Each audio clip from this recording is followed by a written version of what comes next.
और जिस्म का कांटेक्ट है, इसका राब्ता है, वो फितरत के मुताबिक अगर इंसान चले तो ये बहुत मजबूत होता है। यहां पर एक हराम मगज है, सर का और जिस्म का 4 रगों और एक हराम मगज के जरिए से राब्ता है। मेडिकल साइंस यही कहती है।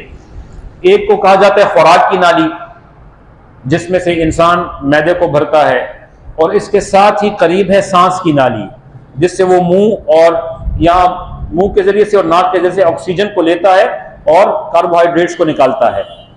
तीसरे है दो वदजान है, एक यहां पे रग होती है, एक यहां पे रग होती है। तो यहां से खून का प्रोसेस दिमाग में जाके वहां प्रोसेस होके और दूसरे बाएं तरफ से निकलता है। तो ये पूरा सर्कल चलता है।